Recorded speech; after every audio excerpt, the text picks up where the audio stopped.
Debt and equity investors typically look at market opportunities very differently. And we're about to examine both sides of that coin to compare and contrast those views in the current climate, where activity is slow, but some see potential for creating generational wealth.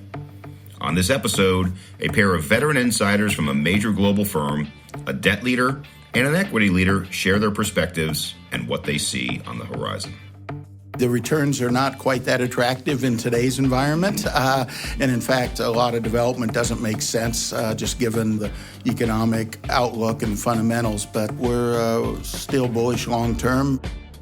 That's Rod Vogel, a senior managing director at Principal Asset Management, where he heads the private equity investment production operation for the global financial services company based in Des Moines, Iowa.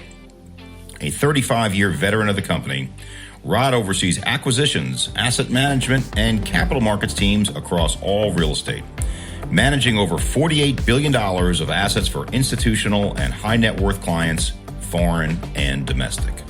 I think there's a lot of powder out there that wants to get in motion, but we're all living on refinances right now, and we need Rod to start, buying and selling a little more than he has. And that's Chris Duey, a managing director at Principal Asset Management and head of a debt portfolio management team that's in charge of over $22 billion of its own in the private debt space. That includes core construction and other higher risk strategies such as bridge and subordinated debt and more.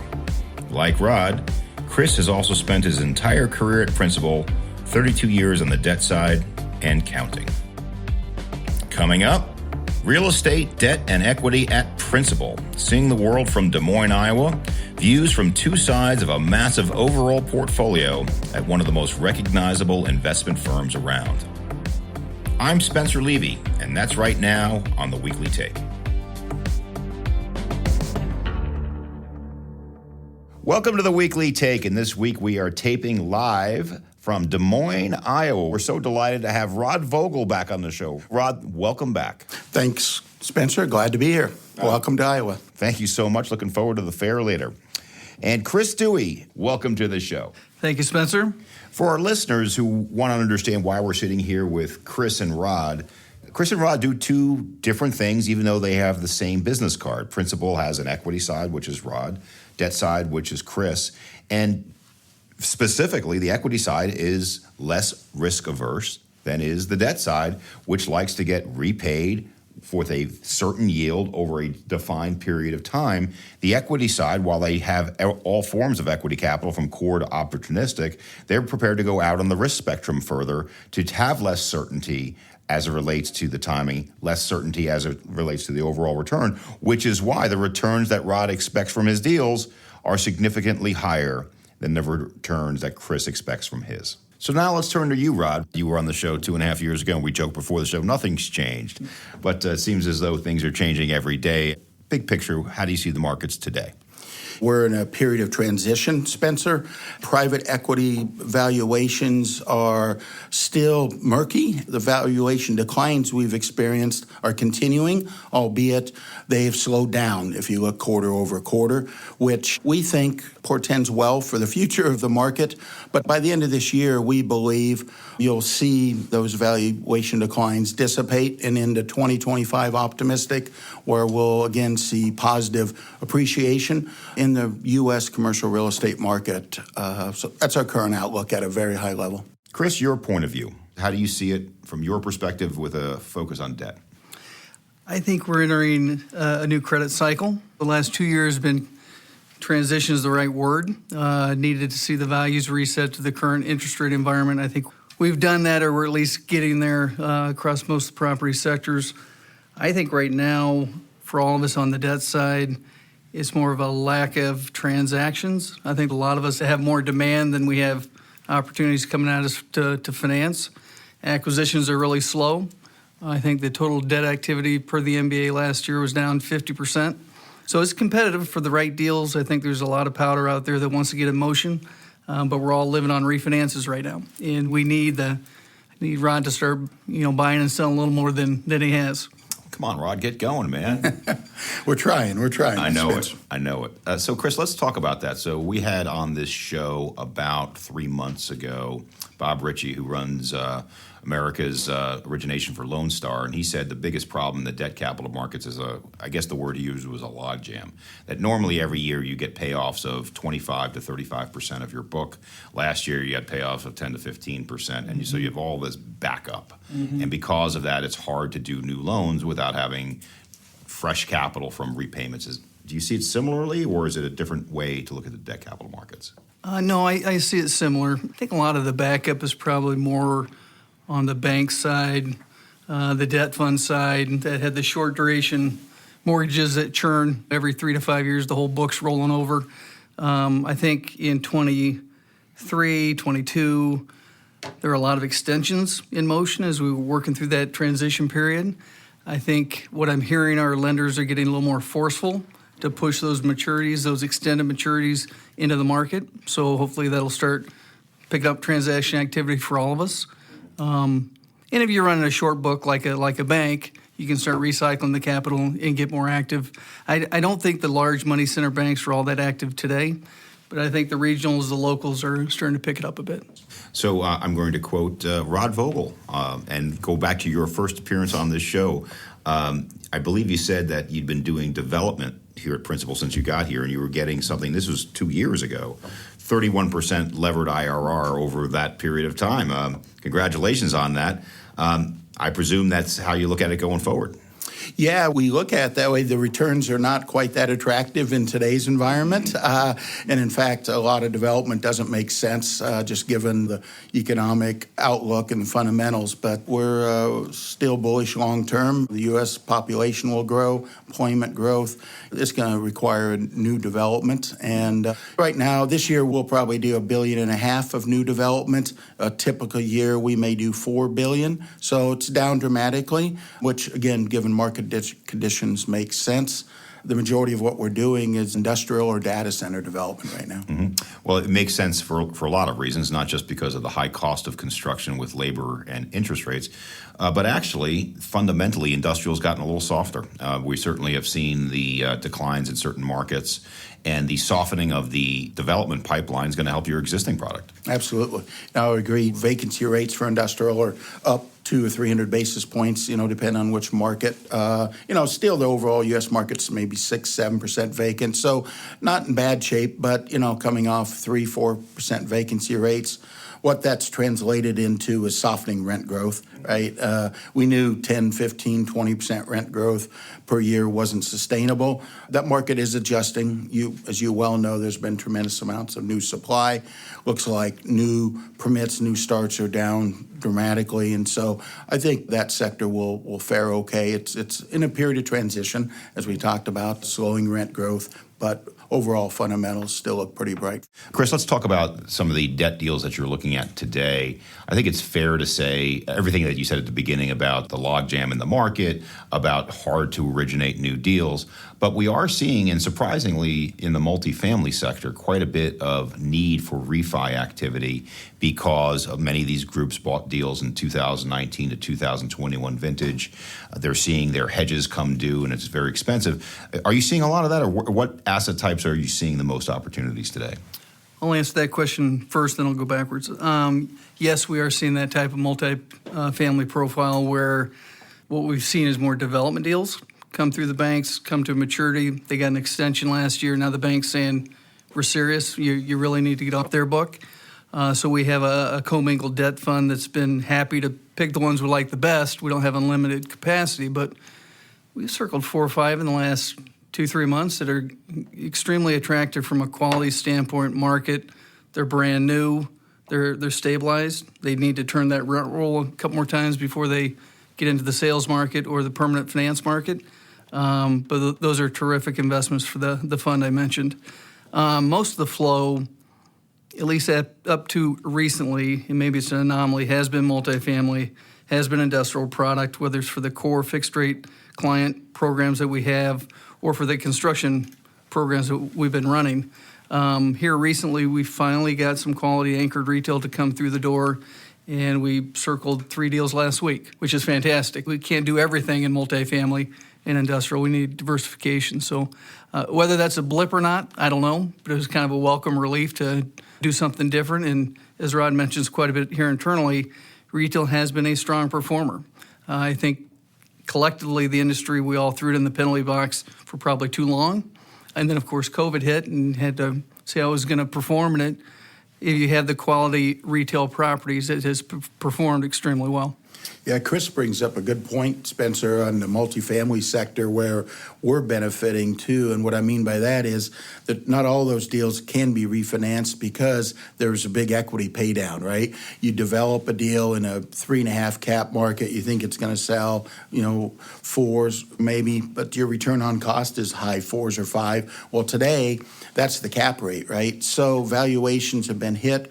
I think that's a tremendous opportunity going into 2025 from an investor perspective is to buy new, constructed, well-leased multifamily assets where the developer just can't come up with enough equity, so it's going to go to the market. And I think that's going to create attractive opportunities to buy multifamily at discounts to reproduction costs. If Chris can't lend him enough money, we'll buy it. Mm-hmm. We'll come back to retail in just a moment. By the way, it was music to my ears because I got thrown out of many a meeting 5 years ago when I said retail was materially undervalued. Mm-hmm. And this was pre-COVID, and I guess I get lucky once in a while. Mm-hmm.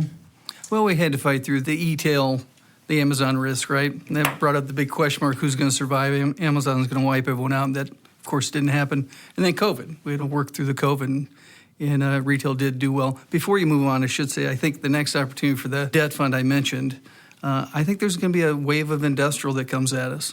And they won't be stabilized. They'll be coming off a construction loan.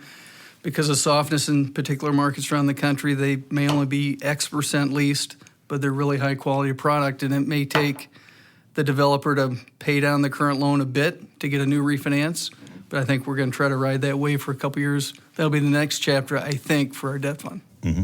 I think there's some other dislocations in the marketplace today. I think the industrial story long-term is a great one, but there is overbuilding at the moment, even though we are slowing down the existing pipeline. These are deals that are coming due. I think some of the other opportunities are those segments, and these may be subsectors, that have high labor costs. Because if you look at senior housing as an example, senior housing, the demographics couldn't be better for senior housing in terms of the aging population. And we have a logjam right now in America, people not selling their single-family homes because they're all locked into low-cost mortgages. That's going to end.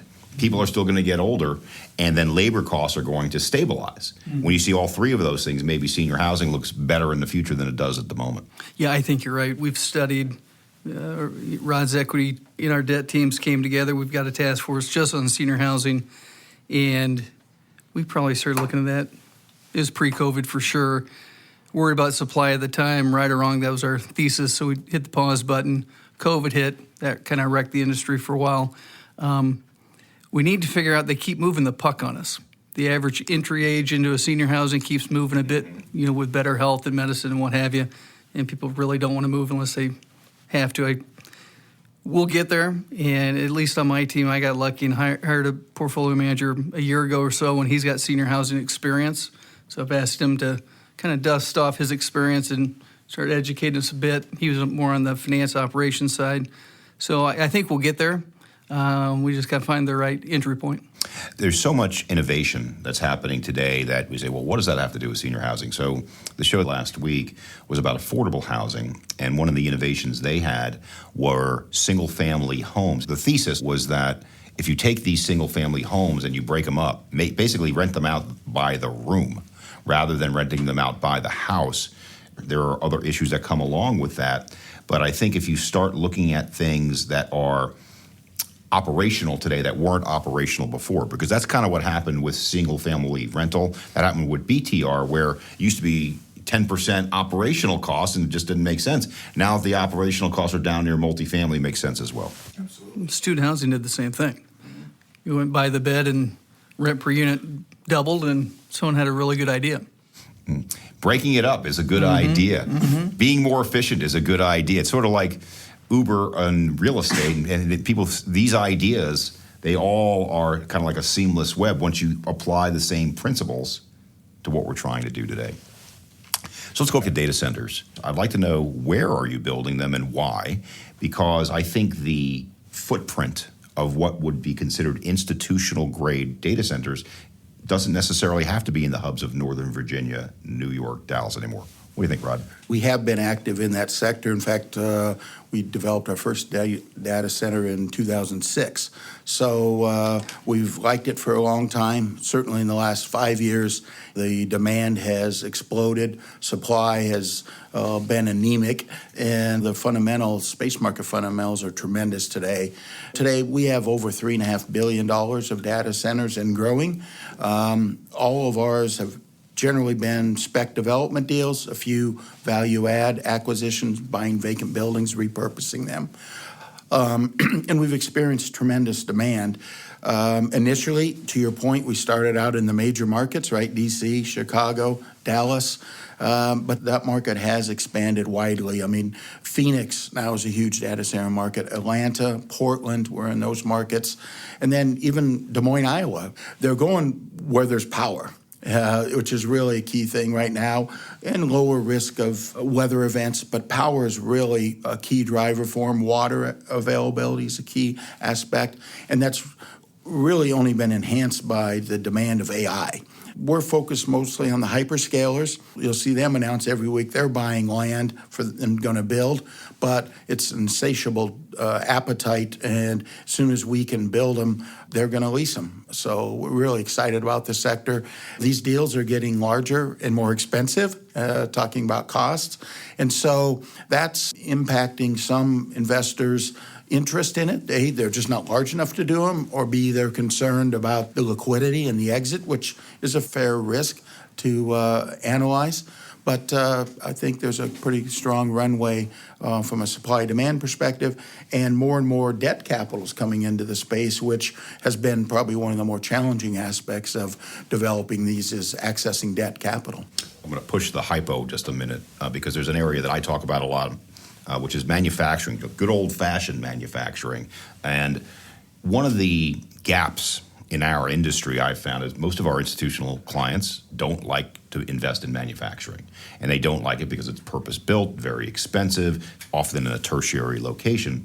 But I think that given how attractive data centers have become, and quite candidly, data centers are a high-tech form of manufacturing, I see that people should be considering true manufacturing. And if you do a triple net lease, the credit profile is very attractive. But I don't know that we're there yet. So first, data centers, second, manufacturing. Your point of view, Chris? We're really riding the coattail of Rod and his team, and they got in early. What do you mention, 06, your first one? So they're on the front. We've been learning as we go on the debt side. We financed a couple. I say a couple, not was all the demand we had. They're just really big deals. And we haven't found the right vehicle or client on the debt side that can handle how large these projects are, just pure size. So we're still trying to find a vehicle or partnership to enter. I'd rather do it on the development side, the construction loan side.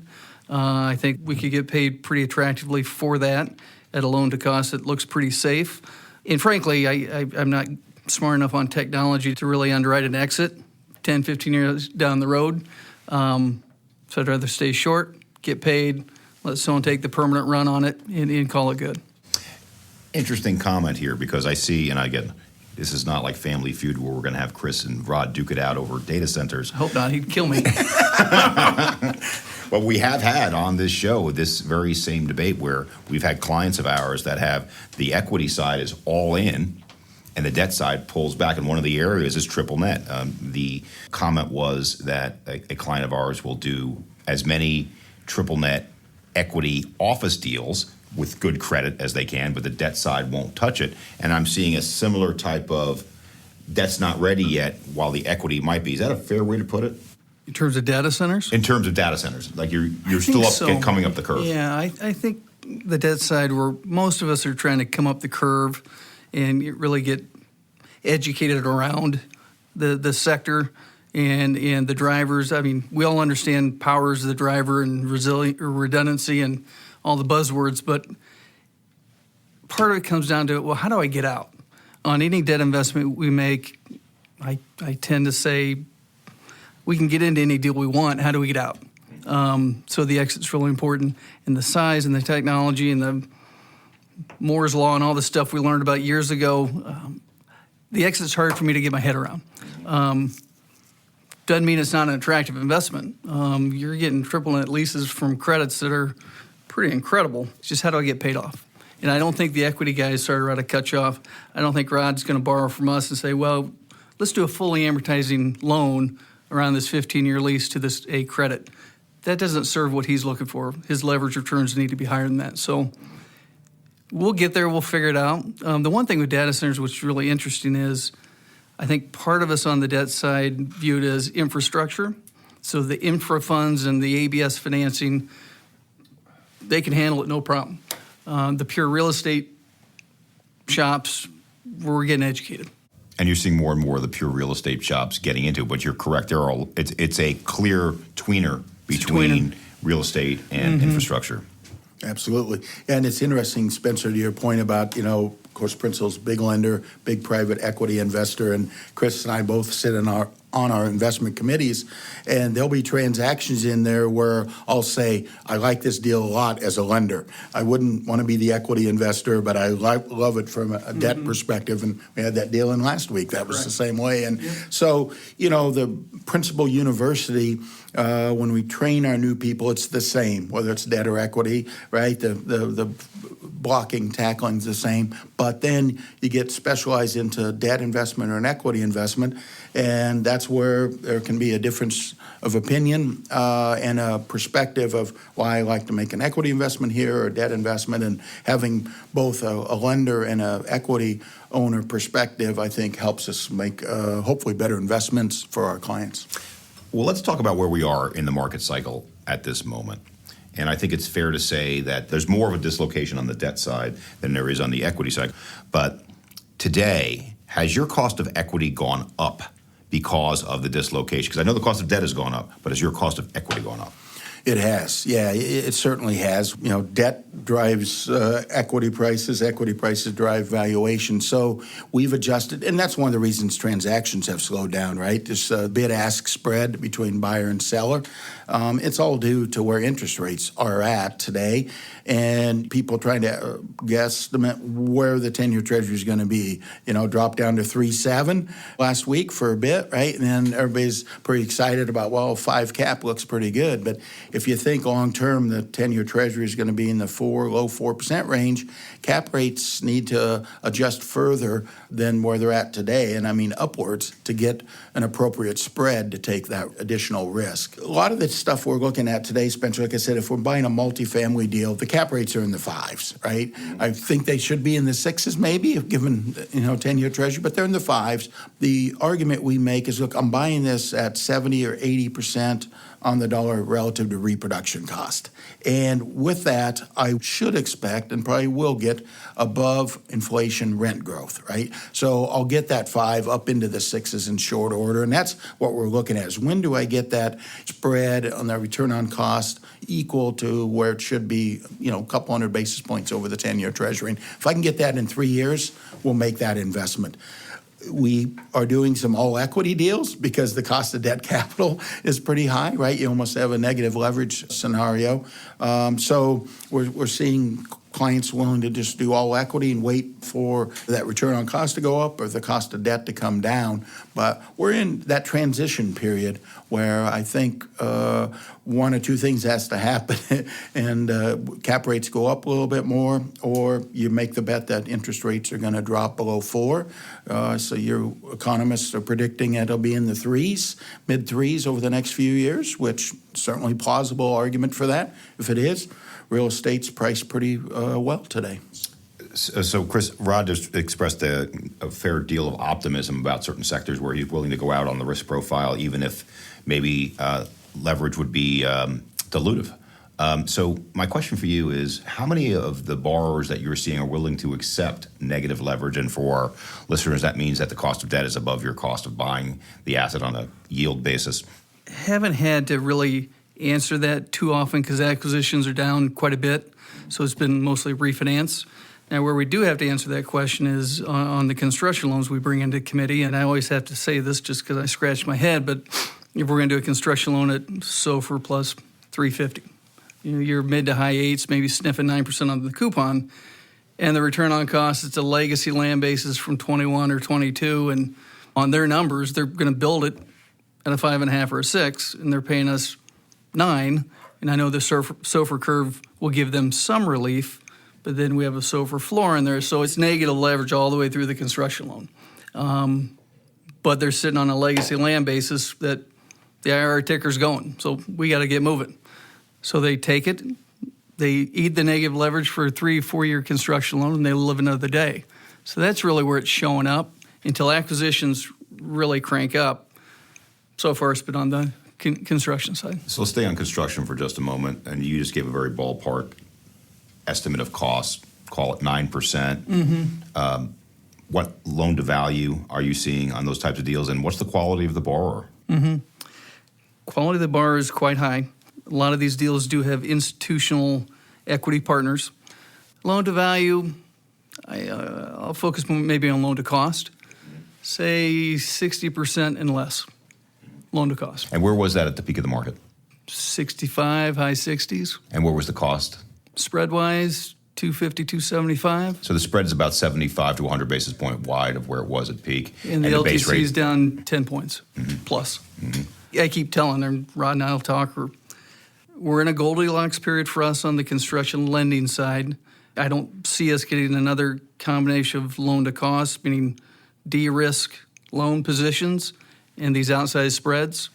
Let's pick the right ones, stay focused, do as much as we can, and I think it's a great spot. Yeah, and those are the deals where I sit in committee and say, I'm glad we're the lender on this, because I look at the developer's underwriting, as Chris identifies, like, wow, it doesn't make economic sense to me, but they have other motives, or they're just much more optimistic, right, about where the exit cap's going to be or rents are going to go. But I agree with Chris, getting 8-9% on those deals, that's better than an equity return I can make buying a fully leased building today. So I think it's a tremendous opportunity for our clients. When you take a look at things like multifamily, like industrial, maybe not as much office, but certainly retail with rooftops, there is a case to be made that these secondary markets provide a great risk-adjusted return, so long as you're not as caught up in liquidity risk on the exit. What's your point of view? I think you nailed it. It comes down to when we look at secondary markets to make a new loan or new debt investment, it does come down to a conversation around the exit, which is really the liquidity risk. And secondary markets kind of come and go in terms of where the money's flowing, whether it's equity or debt. There are certainly markets that are defined as secondary, and some people may take an Austin, maybe not today, but back in the day, and say that's secondary. Well, we were pretty excited about Austin back in the day, and we viewed it maybe a little more optimistic. But in any event, I think you pick your spots on what secondaries are attractive to get into, get out of with certainty. I think you're right. Multifamily, the Midwest markets have actually held up pretty darn good. Didn't have a huge supply push. I think the rent growth so far year to date has been probably a little better in the Midwest than the Sun Belt where all the supply has hit it. Does that stick? Well, it probably should stick unless supply turns on pretty heavy, and I don't see that happening in a lot of the secondary markets. So, yeah, we spend a lot of time picking our spots, and I think at this part of the cycle, investment selection is really important. Just stick to the fundamentals, stock pickers market. We'll get back to a market with cap rate compression and lower rates, and everything will be cooking. We're not there yet. I want to take out our crystal balls if I can. For our listeners out there looking for opportunities, how do you look at opportunities in the next couple of years in terms of market asset class, and how do you find these opportunities? It does depend upon market and submarket, and at different properties in different markets. On the equity side, we're in 45 different markets, and I think we will continue to be in those markets. Diversification, we've seen strength in those secondary markets. So we'll be in a lot of markets. We have expanded, like many of our competitors, outside of the 4 traditional property types in niche sectors, data center being one, but now we're in manufactured housing, single family for rent, life sciences, student housing. So we've expanded where our portfolios in the next 3 or 4 years will have 8 or 9 property types versus the traditional 4. So that's one aspect. The opportunities I see near term, again, I've talked a little bit about, data centers. The supply-demand phenomenon is so strong, all right? So keep developing there like we're doing. I'm really optimistic about buying Sunbelt multifamily deals. Why? Well, there's so much supply coming. It's a matter of timing. There's so much supply coming there.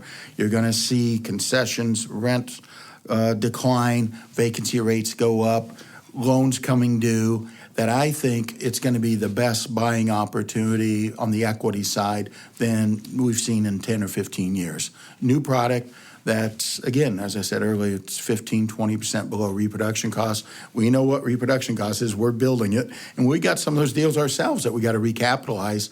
But I think that's going to lead to some attractive opportunities in a market like Austin, Nashville, Tampa, Charlotte. I mean, look at the amount of inventory that's coming in. Those are growth markets. They'll come back. But I think near term, and it's 25, I think there's going to be tremendous buying opportunity for multifamily. Office. We have very few clients, not surprisingly, that are interested in buying office. I've been, maybe like you in 2015 or 16 when you were pushing retail, I've been a fan of buying office that's new, right? 2017 and newer.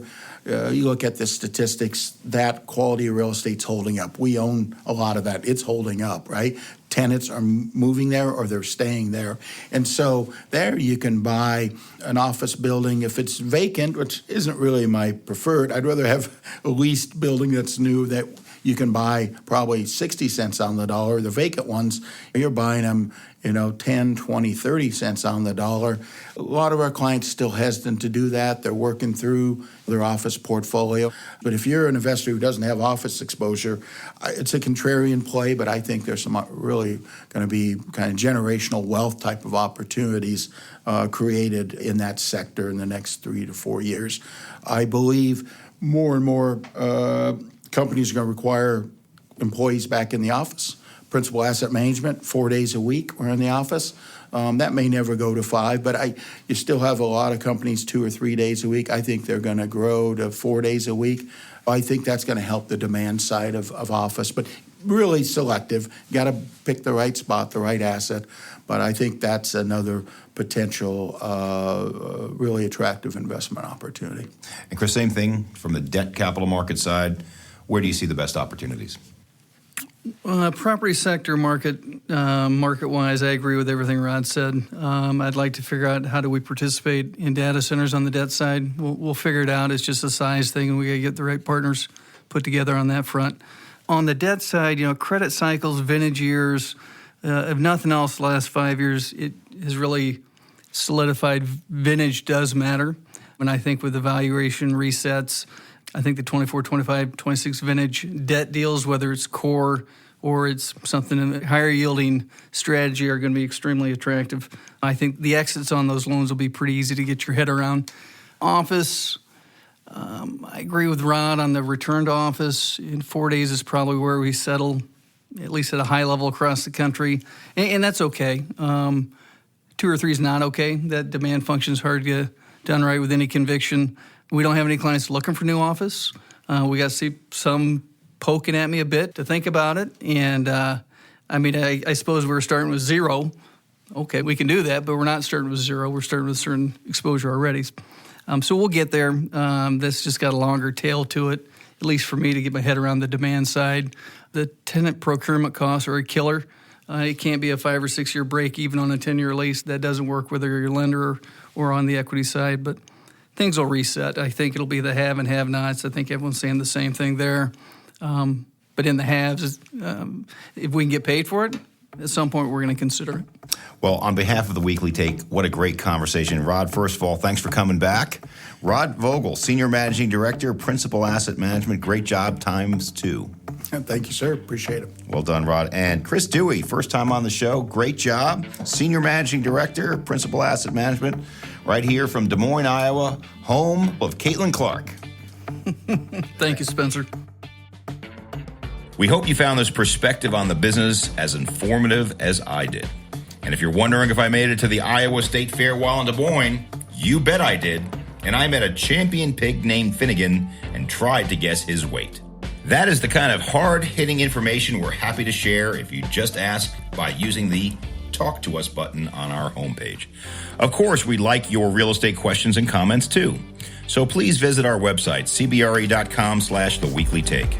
And don't forget to subscribe, rate, and review the show wherever you listen. And follow us on LinkedIn for show updates and more. Current LinkedIn followers already know the winning number where Finnegan tipped the scales.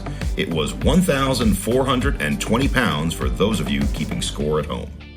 We'll return with more unique perspectives on the industry, including another conversation that brings together two sides of the business, namely a dynamic discussion juxtaposing investor and occupier perspectives on the market. We're also working on a series of shows featuring CBRE's special report, Shaping Tomorrow's Cities. So come on back for those programs and lots more. Thanks for joining us. I'm Spencer Levy. Be smart, be safe, be well.